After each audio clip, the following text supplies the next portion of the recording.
میرے دوستو بزرگوں عزیزو، حیات الصحابہ میں 3 عنوان حضرت کے بڑے اہم ہیں۔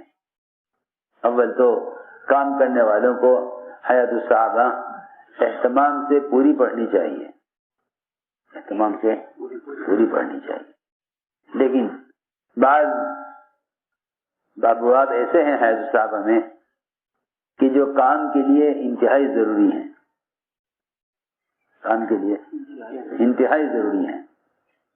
سب سے پہلی بات تو یہ ہے کہ اپنے ساتھیوں کے احوال کا تفقد کرنا چاہیے،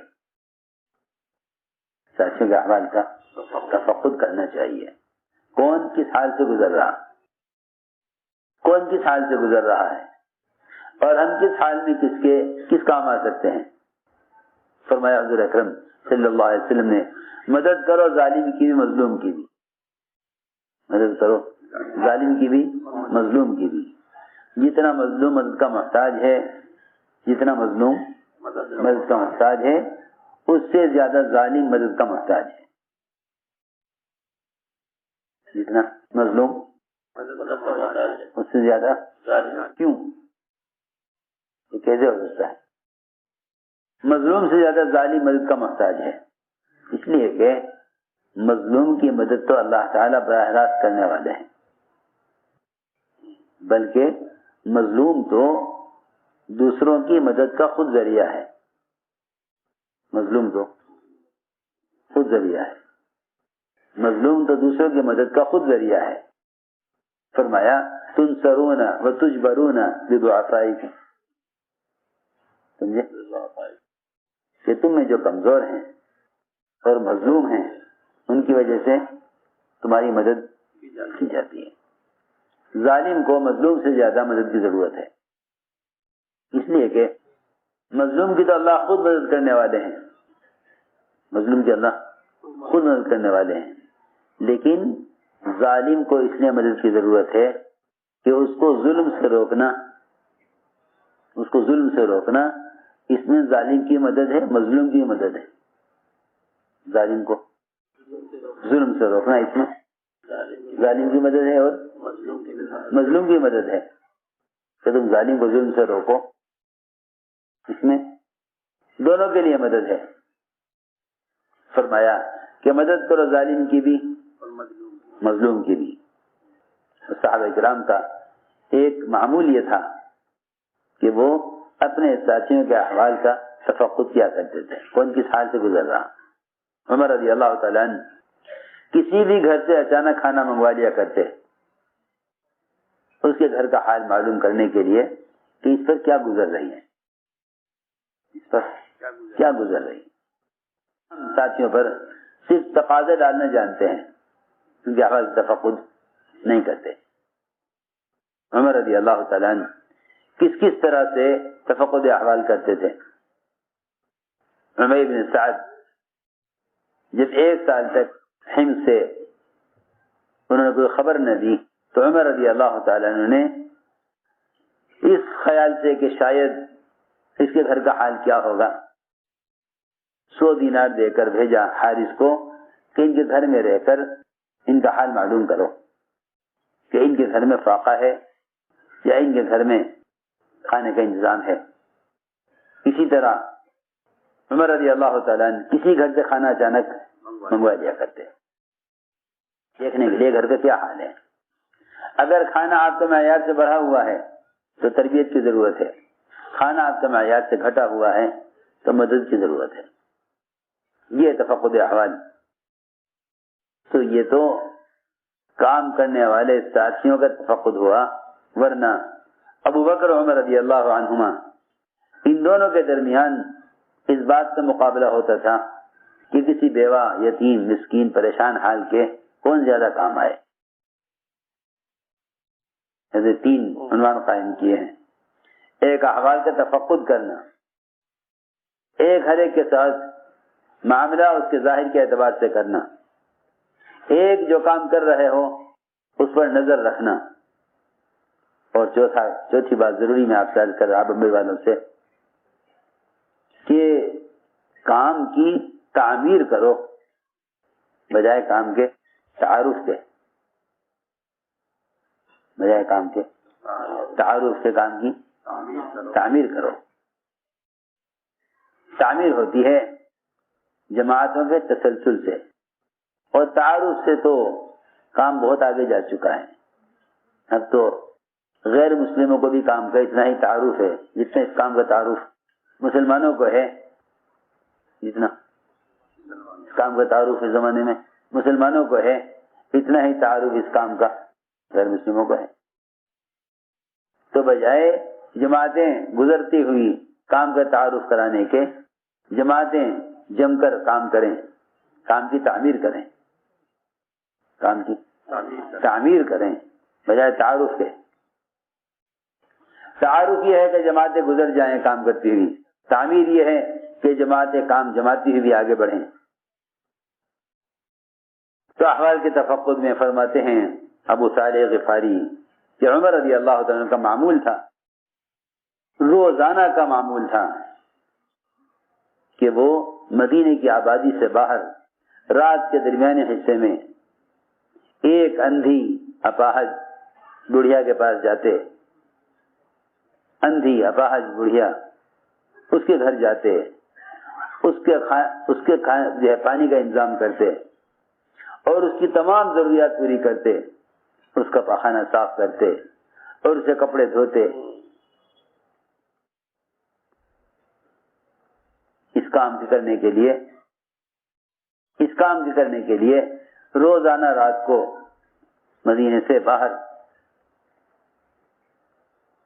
اس کام کے ارادے سے جاتے. لیکن جب بھی جاتے اس کے گھر اس کی ضروریات پوری کرنے کے لیے، حضرت عمر سے پہلے کوئی شخص یہ ساری ضروریات اس کی پوری کر دیا کرتا تھا. جو بھی بڑھیا چاہتی اس کے سارے کام کوئی پہلے ہی کر جاتا. عمر رضی اللہ تعالیٰ نے بار بار آ کر اس بڑھیا کے ضروریات کو پورا کرنا چاہا، مگر کوئی شخص آتا تھا جو اس کی تمام ضروریات ان سے پہلے پوری کر دیا کرتا تھا.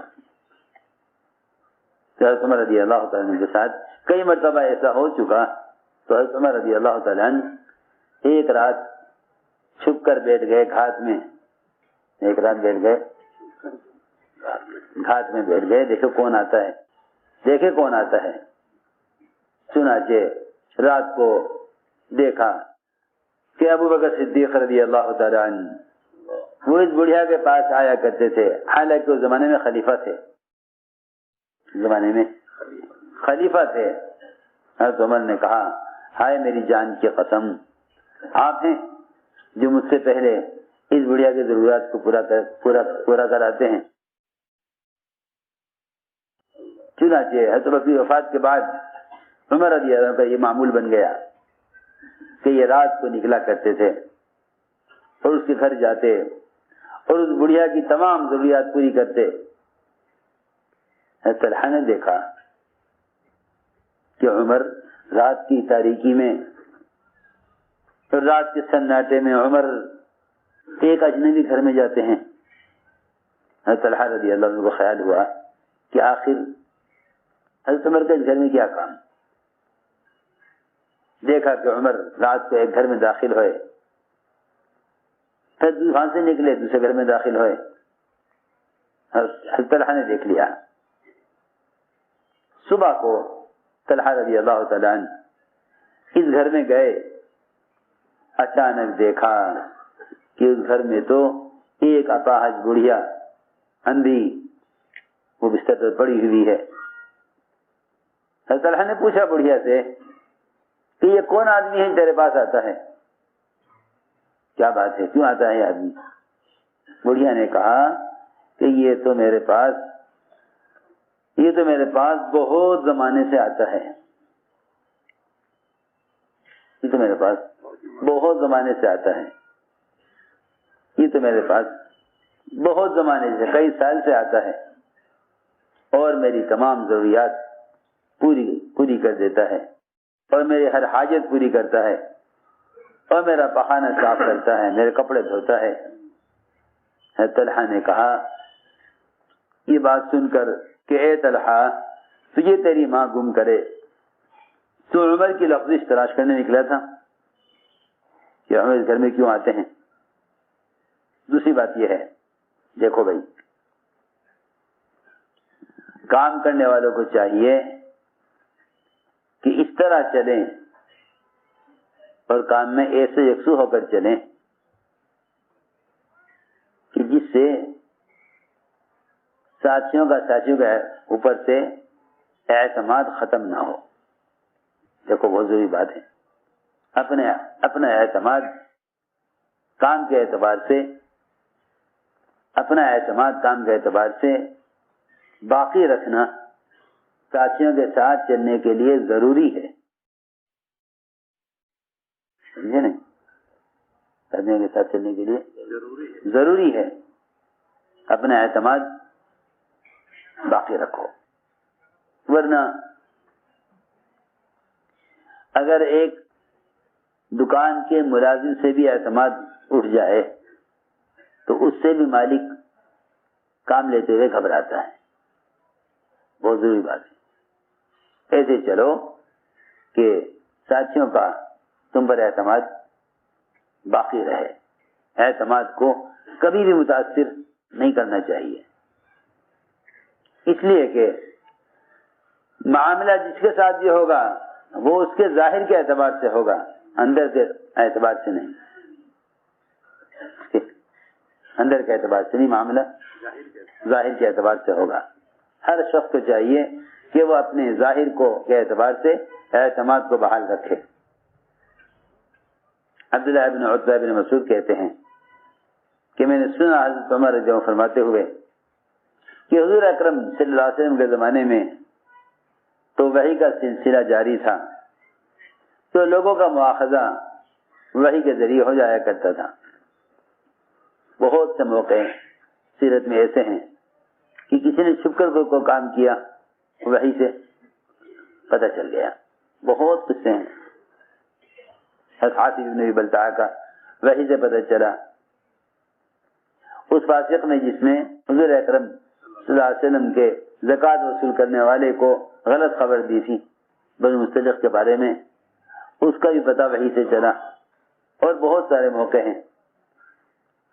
تو آپ کے زمانے میں تو حضرت فرما رہے ہیں کہ آپ کے زمانے میں تو وحی کے ذریعے لوگوں کا مواخذہ ہو جایا کرتا تھا. اب وحی بند ہو گئی، اب وحی منقطع ہو گئی. حضرت نے فرمایا اب ہم تمہارا جو مواخذہ کریں گے اور تمہارے ساتھ جو معاملہ کریں گے وہ تمہارے ظاہری اعمال اور تمہاری ظاہری حالت کے اعتبار سے کریں گے. جو شخص ہمارے سامنے بہتری ظاہر کرے گا، ہمارے سامنے بہتری ظاہر کرے گا، ہم اس پر اعتماد کریں گے اور اس کو قریب کریں گے. اور ہمیں اس کا معاملہ اللہ کے ساتھ کیسا ہے وہ جانے، اس کا اللہ جانے.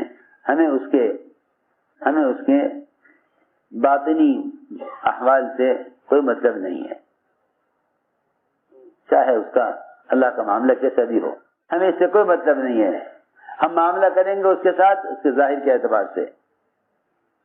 رہا اس کا اللہ کا معاملہ تو اللہ تعالیٰ چاہے اس کا حساب لیں، چاہے اس کو معاف کریں، وہ جانے، اس کا اللہ جانے. لیکن ہم ایسے شخص کو پر اعتماد کریں گے اور اس کو قریب کریں گے، اور ہمیں اس کے اندر کے معاملات سے کوئی مطلب نہیں ہے. اللہ یحاسبہ، اللہ اس کا محاسبہ خود کریں گے. اور جو شخص ہمارے سامنے برائی کو ظاہر کرے گا، جو ہمارے سامنے برائی ظاہر کرے گا، جس کا ظاہر اچھا نہیں ہوگا، نہ ہم اس پر اعتماد کریں گے نہ ہم اس کی تصدیق کریں گے. اگرچہ وہ یہ کہے کہ بھائی اس کا معاملہ اللہ کے ساتھ بہت اچھا ہے، معاملہ اس کا اللہ کے ساتھ بہت اچھا ہے، چاہے اس کا معاملہ اللہ کے ساتھ کتنا بھی اچھا ہو، لیکن اگر ظاہر کے اعتبار سے وہ شخص صحیح نہیں چل رہا ہے تو ہم نہ اس پر اعتماد کریں گے، نہ اس کو قریب کریں گے، نہ اس کی تصدیق کریں گے. اگرچہ وہ یہ کہتا ہو کہ اس کا معاملہ اللہ کے ساتھ بہت اچھا ہے. عجیب بات ہے تمہیں نے فرمائی. ایک ہے کہ کام کرنے والوں کی کام پر نظر ہو. دیکھو ہمارے یہاں یہ آمد صوبوں کی صرف اصل مقصد کے لیے ہے تاکہ کام پر سب کی نظر رہے. یہ کام کیسے ہو رہا؟ سب کا اجتماعی طور پر جمع ہو کر کام کے ایک ایک پہلو پر نظر رکھنا، یہ آپس کی اجتماعیت کے لیے، وحدت کلمہ کے لیے، وحدت فکر کے لیے ضروری ہے. حضرت عمر قائم کیا النظر فی العمل کہ دیکھو یہ دیکھیں ذمہ دار کہ جو کام کرنے کے لیے کہا گیا وہ کیسے ہوا. یہ نہیں کسی ہدایت دے کر فارغ ہو جائیں، بلکہ کارگزاری ایسی سنت ہے کہ جب کارگزاری سنانے کے لیے چھوٹا آگے بڑھا، حضور اکرم صلی اللہ علیہ وسلم نے فرمایا کہ نہیں بڑا سنا ہے کارگزاری بڑا سنا ہے. فرماتے عمر رضی اللہ تعالیٰ عنہ ساتھی سے فرمایا تمہارا کیا خیال ہے اگر میں تم میں سب سے بہتر آدمی کو تمہارا ذمہ دار بنا دوں اور تمہاری جماعت تیار کر دوں اور اس ذمہ دار کو تمہارے ساتھ عدل اور انصاف کی بھی ہدایت کر دوں، کیا میں نے ذمہ داری اپنی پوری کر دی؟ صحابہ نے عرض کیا کہ آپ کی ذمہ داری پوری ہو گئی. فرمایا نہیں، میری ذمہ داری پوری نہیں ہوگی جب تک میں یہ نہ دیکھ لوں کہ جماعت نے کام ہدایات کے مطابق کیا یا نہیں کیا. پہلے میں جب تک میں یہ نہ دیکھ لوں جس طرح کہا گیا تھا کرنے کے لیے اس کا مطابق ہوا یا نہیں، اس وقت تک میری ذمہ داری پوری نہیں ہوگی. ایک سب سے اہم کام یہ ہے حضور اکرم صلی اللہ علیہ وسلم اور خلفائے راشدین کا معمول یہ تھا کہ جب وہ کسی ایک علاقے میں جماعت بھیجتے تو اس جماعت کی واپسی سے پہلے اگلی جماعت آگے کا کام سنبھال لیا کرتی تھی، پھر یہ جماعت واپس ہوتی تھی. اس کو میں عرض کر رہا تھا کہ کام کی تعمیر اصل ہے، کام کی تعمیر اصل ہے، تعارف نہیں. کام کی تعمیر اصل ہے، تعارف نہیں. چنانچہ یہ سنت ہے کہ کسی بھی علاقے میں ایک جماعت جائے اس کی واپسی سے پہلے اگلی جماعت وہاں پہنچ جائے. عبداللہ بن کعب بن مالک انصاری فرماتے ہیں کہ انصار کی ایک جماعت فارس میں کام کر رہی تھی اپنے امیر کے ساتھ، اور عمر رضی اللہ عنہ کا معمول یہ تھا کہ وہ جماعت کی واپسی سے پہلے اگلی جماعت بھیج دیا کرتے تھے مدینہ منورہ سے. لیکن حضرت عمر رضی اللہ تعالیٰ عنہ جماعت روانہ کر کے ایسے مشغول ہوئے کسی کام میں کہ اگلی جماعت بھیجنا یاد نہیں رہا. ہمارا تو حال یہ ہے، کوئی تقاضا نہیں کرتا رہے گا جی جماعت بھیج دو، سال بھر ہو گیا ہمارا کوئی جماعت نہیں آئی، بھائی حضرت کہیں گے ہاں بھیج دیں گے. وہاں معمول یہ تھا کہ جب تک اگلی جماعت نہ آ جائے پہلی جماعت واپس نہیں ہوتی تھی. چنانچہ اس جماعت کا وقت پورا ہو گیا، جماعت کا وقت پورا ہو گیا. اب یہ انتظار میں کہ اگلی جماعت آئے تو ہم واپس ہوں. انہیں کام تصور کریں بھائی اتنا کام نے کر لیا، آگے تم کرو. لیکن جماعت آئی نہیں. وہ انتظار کرتے رہے یہاں تک کہ وہ انتظار کرتے کرتے جماعت مدینے واپس آ گئی. حضرت عمر نے دیکھا کہ جماعت واپس آ گئی، اگلی جماعت گئی نہیں. حضرت عمر کو سخت غصہ آیا ان پر اور ڈانٹا حضرت عمر نے انہیں، حالانکہ وہ سب کے سب صحابہ تھے. حضرت عمر نے ڈانٹا ان کو اور یہ ڈانٹ کے فرمایا کہ تم کیسے آ گئے اگلی جماعت کے جانے سے پہلے واپس. ان لوگوں نے کہا اے عمر آپ تو جماعت بھیج کر بھول گئے، ہمیں بھیج کر آپ اگلی جماعت بھیجنا بھول گئے اور آپ تو ہم سے غافل ہو گئے. پر اے عمر آپ نے حضور اکرم صلی اللہ علیہ وسلم کا وہ طریقہ چھوڑ دیا جس کا آپ نے ہمیں حکم دیا تھا. یہ جماعت نے حضرت عمر سے کہا کہ آپ نے وہ طریقہ چھوڑ دیا